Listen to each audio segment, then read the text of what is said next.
Elegant and sublime, the tulip is the third most popular flower in the world. In this episode, we will travel to Bollenstreek, the region of flower bulbs located 40 kilometers from Amsterdam, to admire the famous tulip fields.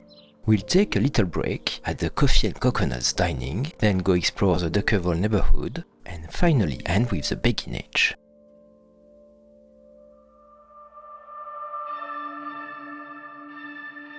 For centuries, the tulip remained the secret jewel of Persia.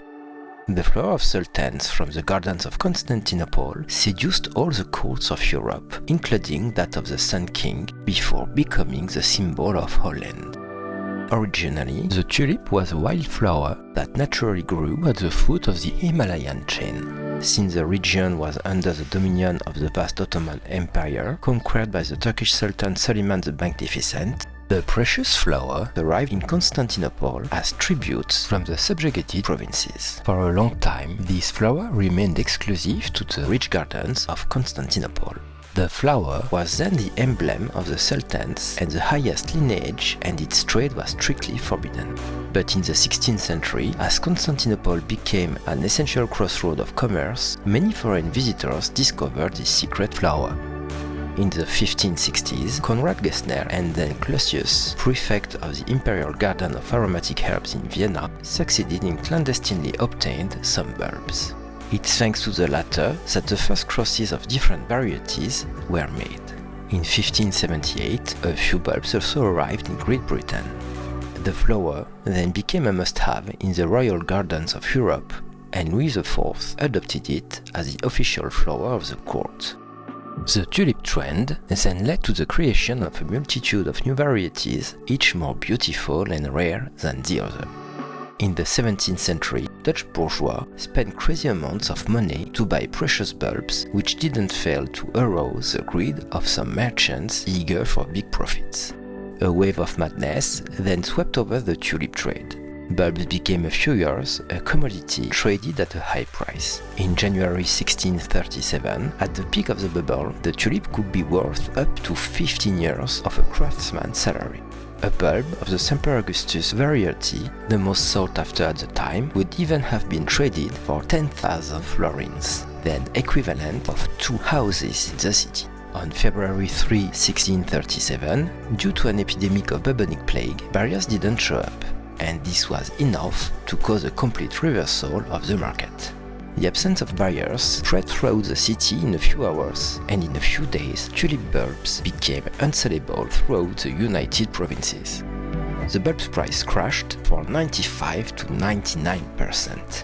Thus was born the famous tulip crisis, the first stock market crash in history.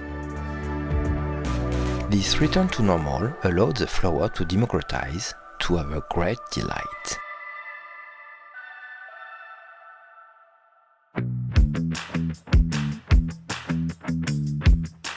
Today, the Netherlands is the largest exporter of tulips in the world, with spectacular tulip fields that attract millions of visitors each year.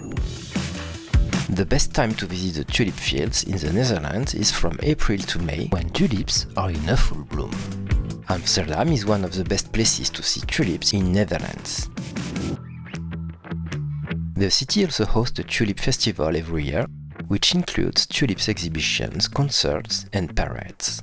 For those who don't mind crowds, you can also visit the Keukenhof Gardens, which are considered one of the most beautiful tulip gardens in the world. The tulip fields stretch as far as the eye can see, with rows of bright colors ranging from red to pink, yellow, and orange.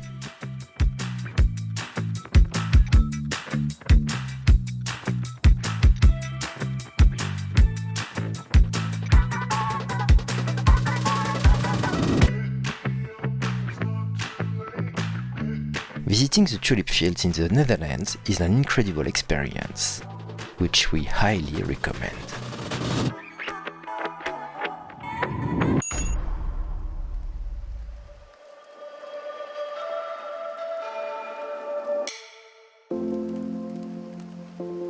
We are now heading to Coffee and Coconuts for lunch, while waiting for the sun to come back.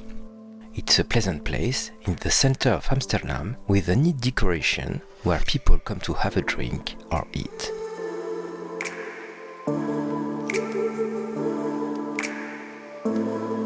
After this snack, we head to Dekkevoll neighborhood.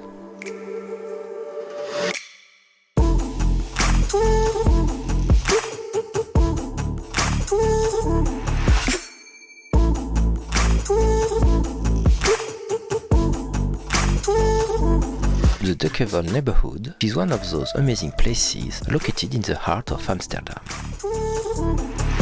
The Bergsrotterdam district, located in the northern part of Amsterdam, has become an urban laboratory where residents test new ways of living in a very decentralized manner, free from large municipal water or energy infrastructures. Residents have turned this area into a sort of ecological and technological village where they experiment with new ways of building their homes, consuming or sharing resources. It's a village for startups and freelancers and is one of the activity centers of the neighborhood. The boats that make it up have been transformed into offices or co-working spaces where the principles of the circular economy are applied. The Dekkevoll produces its green electricity thanks to its solar panels installed on the roofs. The Dekkevoll is also in the process of creating a local energy network at the neighborhood level backed by a virtual currency, the Juliet, to allow residents to exchange, sell or buy the energy they produce. The neighborhood also serves as a demonstrator of sustainable cities and is open to the public.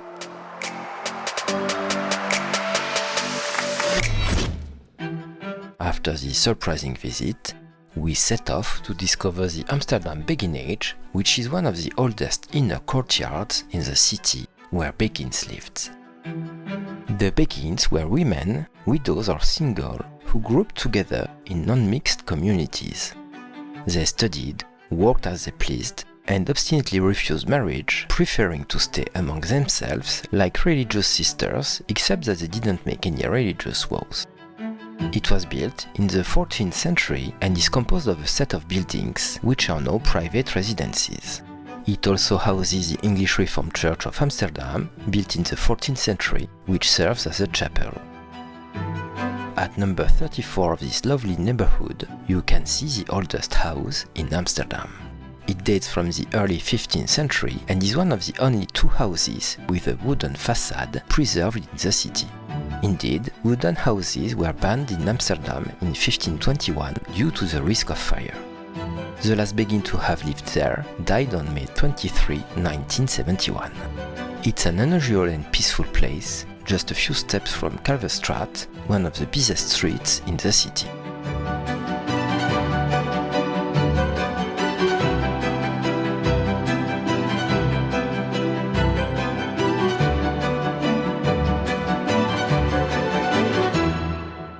We take a little walk for our last visit and end our day at the Aberquip Market, which is open 6 days per week.